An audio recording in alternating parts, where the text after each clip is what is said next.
Still watching News Day. The Nigerian healthcare sector is facing numerous challenges ranging from poor funding and inadequate health infrastructure to a great loss in revenue of more than $1 billion annually from medical tourism. Now, similar to any other form of organized economic activity, easy access to capital is important for the efficient delivery of high-quality medical services in any healthcare sector worldwide. Joining us now to talk some more is Benjamin Obidegwu, Chairman, Capital Market Solicitors Association. Ben, glad to have you join us. Good afternoon. I'm happy to be here. Good, wonderful. Brief intro about Capital Market Solicitors Association and the size of membership and how does one even become a member?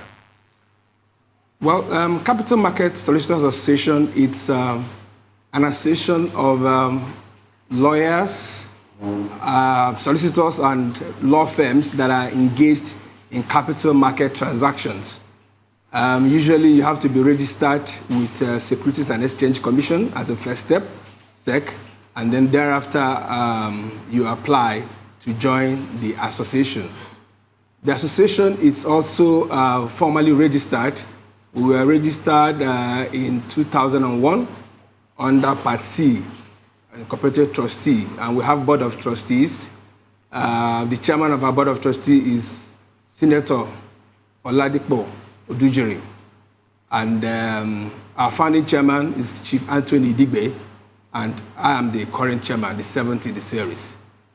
Great. So what's the goal of the annual business luncheon, and what informed the choice of this year's theme as well for the luncheon, sir? Well, usually, every year we have what is called annual business luncheon. That's our flagship. And basically what we try to do is to choose a topic that is very relevant, that is contemporary, that will bring development to the capital market and the economy, and then we'll have a conversation around it. Last year, we had a conversation around the housing sector, the deficit in the housing sector. Now, this year, obviously, we looked around and considered what's happening in the country and the world, especially with the pandemic that COVID-19 brought. So clearly, it brought to the fore the fact that the health infrastructure in Nigeria is lacking in funding. It's lacking in funding among other challenges. I mean, like Indy mentioned, every year, Nigeria loses about $1 billion through medical tourism. I mean, this is a big loss to the country.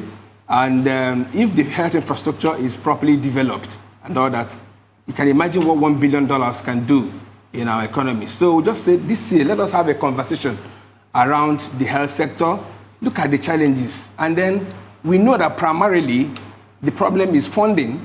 Most of the funds come from government, federal and state. But this fund is not enough.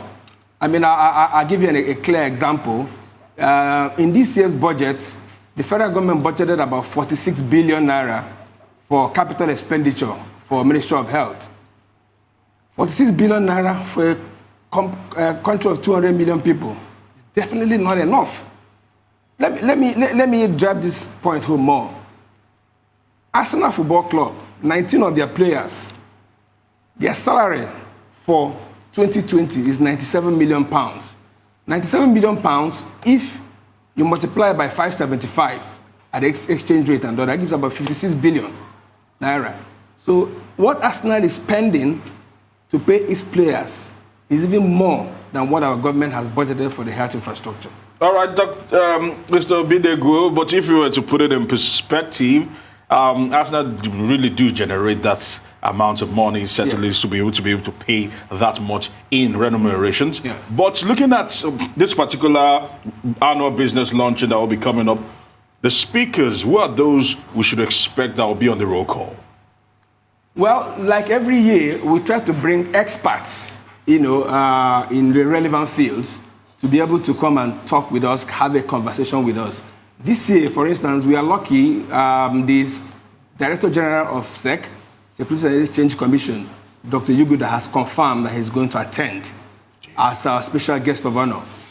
Now, Mr. Bode Augusto, who is founding MD of Augusto and Company and chairman of Fed Cardiologist Consultancy Hospital. He's giving us the keynote speech. He's going to talk and then set the tone for the conversation that we are going to have. Other speakers that's been lined up for the event are Tokpe Adeniyi. Tokpe Adeniyi is the MD of Answered Mustard. And we also have Mazi Samuel Huabunwa. Samuel Huabunwa is well known. He's the president of Pharmaceutical Society of Nigeria and former MD of NIMET. And then we also have Dr. Wale Suleiman. Dr. Wale Suleiman is former special advisor to the Kwara State governor. He's a medical doctor. In fact, he's a professor of neurosurgery. So this group of people are going to talk about healthcare in Nigeria, the practitioner's perspective. That is the first session. Then after this, we go into the second session. The second session, we are going to have Koko Bola Onadele. Bola Onadele is the Chief Executive Officer of FMDQ. And then also Mr. Ike Choke. Ike Choke is the Group Managing Director of Afri Invest West Africa Limited. And then Heli Meshali. Heli Meshali is MD of Healthcare Financial Services of GE Health Africa. And then finally, we will have Ms. Olubemi Fayoku. Olubemi Fayoku is a senior partner in the law firm of Aluko and Oyebode. This second session, we are going to look at, call it the technical session, the financial and legal regulatory perspectives. Can the capital market pave the way? Mm-hmm. Yeah, you've raised a very important issue. But so I'll ask you two questions immediately. How many, you've talked about those who will be speaking, yes. But then how many participants are we expecting?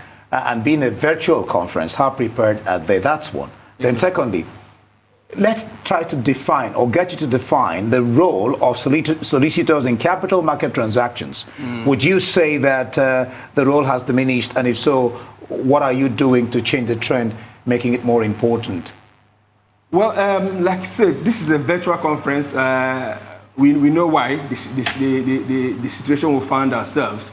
And the advantage it's going to have is, unlike our past events, where we used to have about 400, 500 participants in attendance. Now we have the capacity with the IT that we're going to deploy to have at least 5,000 people in attendance, and we're ready and willing for them.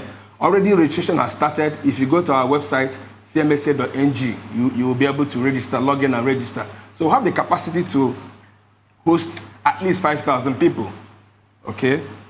Yeah, then the second question. Well, yes, you see, capital markets is all about law. That's what I tell people, just like tax. Capital market, everything about capital market, ranging from the rules and regulations set out by SEC and NAC and all, it's all about law. So you find out that there's no way you go into transactions that involve legal issues, regulatory and all that, without having a lawyer to guide you. I mean, I'll also give you an example. I have a friend who is a legal advisor of a first generation bank, and he tells me, Ben, look, bank is all about money, lending and all that, but that he is very critical, and that I know in the system, that if it says MD, don't sign this document, the MD will not sign it at all. So the legal practitioner, especially the one that is registered, trained, and certified by SEC, is very, very critical in putting up a capital market transaction. Okay, many thanks to you, Mr. Benjamin Obidegwu, pardon me, Chairman of the Capital Market of Solicitors Association, for joining us on Newsday today.